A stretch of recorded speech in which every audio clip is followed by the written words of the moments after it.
Previously on RWBY.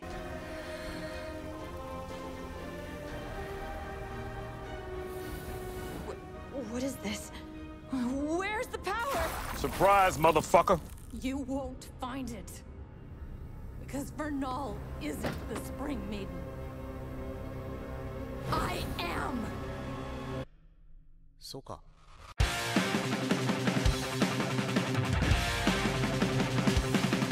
Rooster Teeth, you are starting to spoil us with these latest RWBY chapters. Everything that has gone down thus far with the battle for Haven Academy, I have enjoyed, and this episode was no exception. RWBY Volume 5, Chapter 13, entitled Downfall.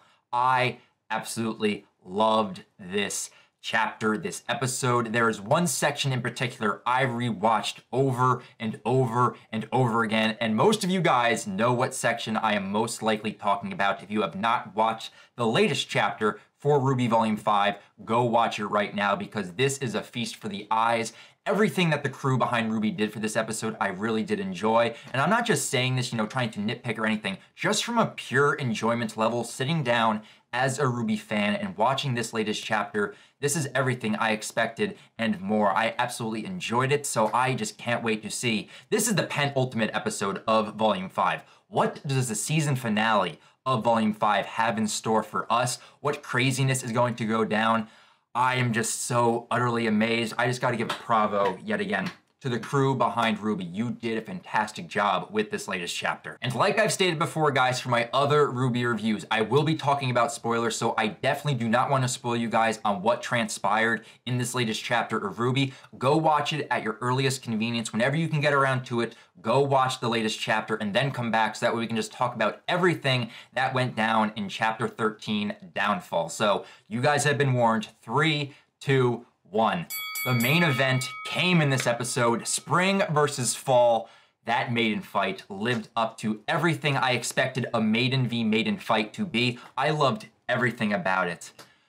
Oh my god. Raven versus Cinder, getting to see that whole fight sequence within this latest chapter, I was enthralled. I was literally on the edge of my seat just watching this. The beauty of the animation, the environment, the way that it was being used, the fighting choreography, the colors and the contrast, everything about this power set, skill-wise, everything with Raven and Cinder going head-to-head was absolutely amazing. But by far, the one thing I really enjoyed in this entire fight sequence was that music that kicked in from Jeff and Casey Lee Williams. I want that song right now. It was heavy, it was fast, and that's what I love about RWBY and kind of why I've fallen in love with RWBY so much. It's not because of just the show. It's the music that accompanies it. I love Jeff Williams' music, and I love the vocals of Casey Lee Williams. I want that song right now. So that section in particular, I will get to talking more about that later on in this video, but we got to just rewind just a little bit and go through every sequence of this episode, start from the beginning and work our way to the end. So let's just do that, talking about Chapter 13, Downfall. So we immediately dive into the fight between RWBY and Yang going up against Mercury and Emerald. And my only real criticism that I have for this entire episode has to really do with this section, because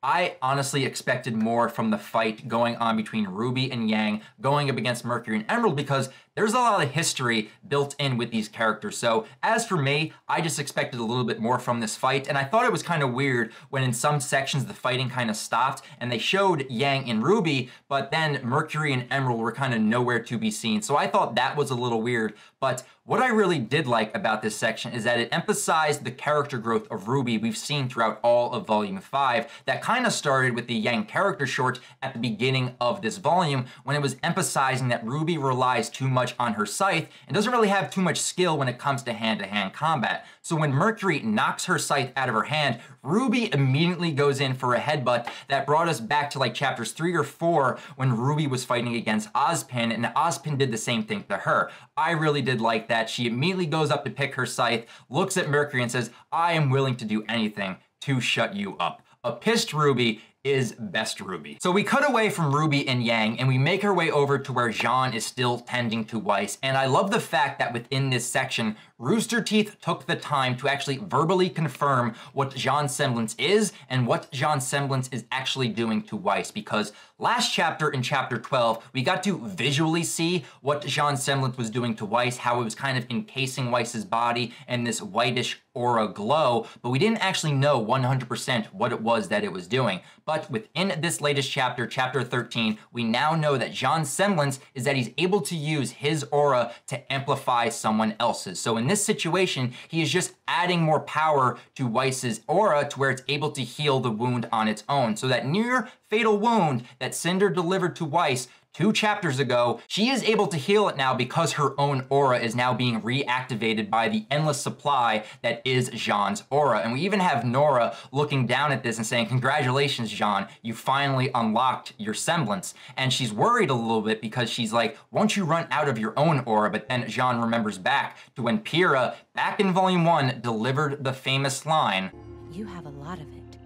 So I don't think Jean's aura is going to be running low anytime soon, but by the ending of this section, we basically see Weiss open her eyes, she regains consciousness, she's starting to get the bearings of what is going on around her, and she realizes that Jean is slowly but surely helping her get back to 100% full power, and she eventually does get back to 100% full power within this episode, and she starts to do amazing things later on in this chapter. But now it's time to turn to everyone's favorite hulking berserker, Hazel. Ozpin! Oh no. You'll die. Over and over again!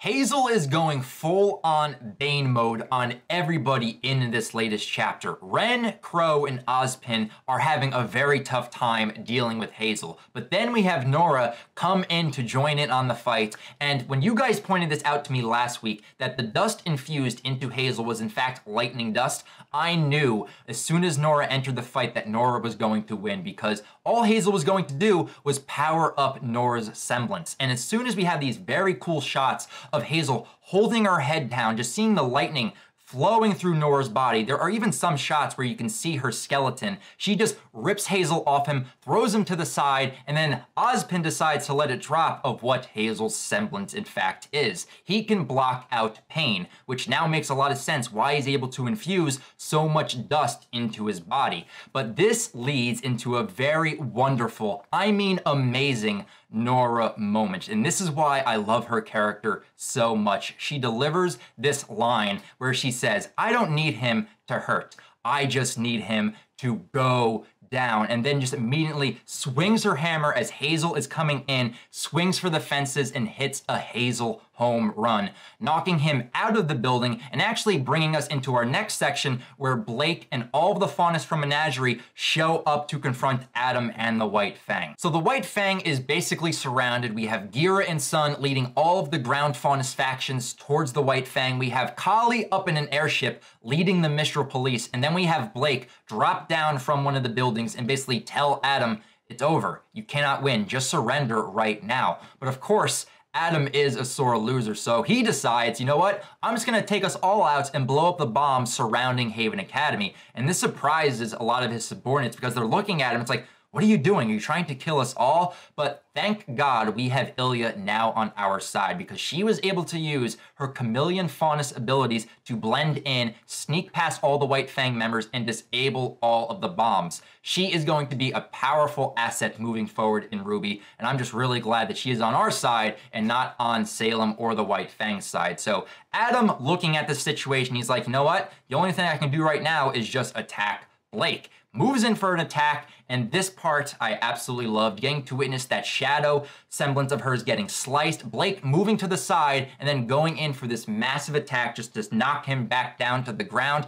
Blake, in all honesty, really needed this. I'm really glad that Blake got to hit Adam within this chapter, but I'm also hoping that this is not the end of Adam, because I really do want Yang to get a few punches in on Adam as well. But currently, where Yang is within this chapter, I don't really see that happening anytime soon with this volume. So I'm really curious to see if this is going to spell the end for Adam and the White Fang with the ending of volume 5. And then at this point, all hell starts to break loose. The Faunus are fighting back against the White Fang, and this really reminds me of the chaos and the fighting that happened at the ending of volume 3 for the Battle of Beacon, because slowly but surely right now, the battle for Haven Academy is getting more and more chaotic. The only thing right now that Haven is missing that Beacon had were the Grimm. So if the volume 5 finale for chapter 14, if that brings in just like an onslaught of Grimm, you heard it here first, because that right there would be really, really chaotic. And then after this section, we kind of go back into the building with RWBY and the gang. But the way we go back there is so cool, because we see Hazel getting up,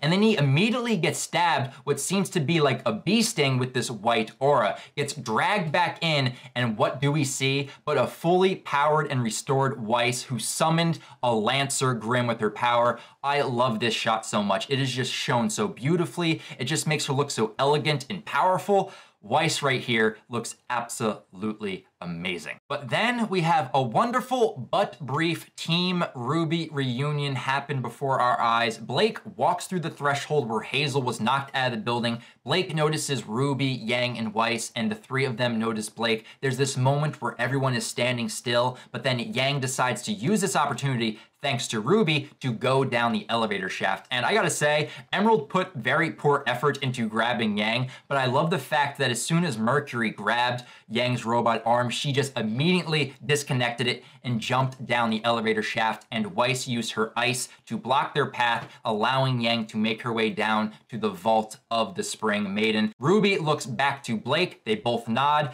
Blake goes back outside and RWBY goes back to fight Emerald and Mercury. But we are finally here at the main event. It's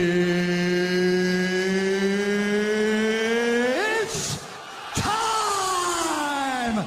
Maiden versus Maiden. Spring versus fall. Raven versus Cinder. We have been waiting for this fight for this chapter last weekend when we got that cliffhanger and reveal of Raven in fact being the Spring Maiden. And this section is by far the best section of chapter 13. And I dare say this is the best fight we have seen in RWBY for a very long time. This was just absolutely stunning, the whole fight sequence and everything. But before I even dive into the fight, there are some key information that kind of gets dropped right before Raven and Cinder duke it out. And the first one, it does confirm that Vernal was never the Spring Maiden. She was in fact a decoy for Raven, so I'm really glad that that got confirmed. But the other thing that kind of gets confirmed within the conversation between Raven and Cinder was that the original Spring Maiden must have died under Raven's care and watch, and then entrusted the Maiden powers to Raven. So the other theory of Raven being the original Spring Maiden who ran away 10 years ago seems to be debunked as well. But now is the time just to geek out and fanboy about how awesome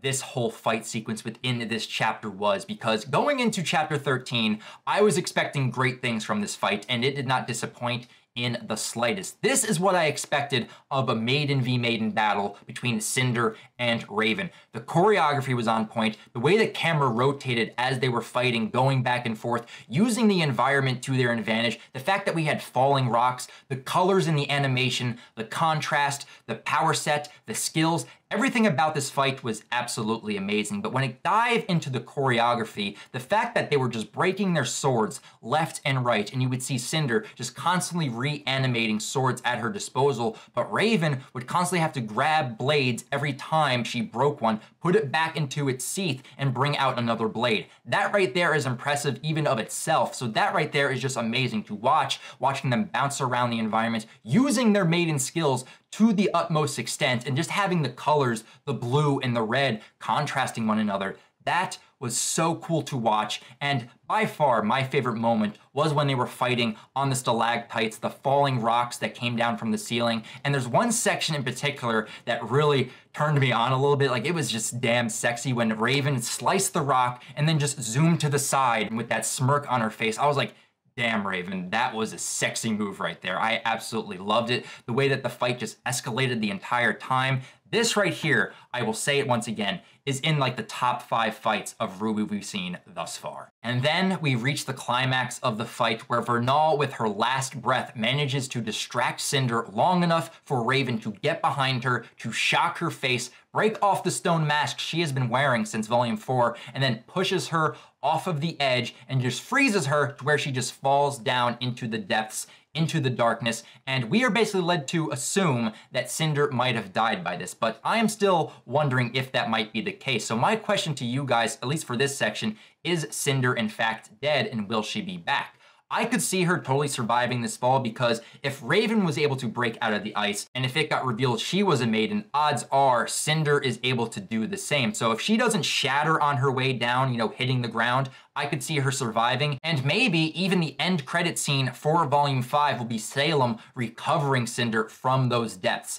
I'm just throwing out ideas right now, but I'm really curious to hear your guys' thoughts, theories, and opinions on whether or not Cinder is actually dead or alive. So once we reach the end of the fight, we actually move forward to where Raven, you know, closes the eyes of Vernal and approaches and opens the Spring Maiden vault. And the animation of the door opening was absolutely amazing and stunning, but then I have so many questions about this vault, because it appears that when it opens up, you kind of walk into this other dimension. It looked like this desert, and we could see the relic lying in this little pedestal, but I didn't really get a good look at what the relic looked like. So as soon as Raven is about to approach and walk into the vault, that is when Yang arrives, and both of them have the stare down, and that is where we are left off with this cliffhanger for Chapter 13, leading into the Volume 5 finale. And all I can honestly say right now is I have been thoroughly enjoying these past couple chapters of RWBY. The battle for Haven has yet to disappoint me in any way. I was absolutely enthralled,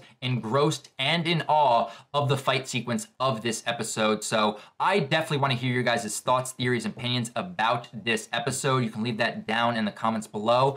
But now we only have one chapter left for Volume 5. This whole volume has been such a ride. I've enjoyed everything that we either learned, got revealed in this latest volume, the character moments, everything about it. This volume is going to be a memorable one that people will look back on. They'll look at the Battle of Haven Academy, and it just makes me think, like, what is the finale going to have in store for us? How long is the finale going to be? Most likely 30 minutes, maybe more, but oh man, this finale is going to be something. So that's going to be the end of my review, guys, for Volume 5, Chapter 13 of RWBY Downfall. Again, leave your thoughts down in the comments below. I love you guys so much, and thank you guys for the support on my past couple reviews. I was not expecting these reviews to like get so many like people watching it. It's absolutely insane. So definitely, just from me to you guys, thank you guys so much. I love getting to talk with you guys. So until next week when we have the Volume 5 finale, I'll talk with you guys then.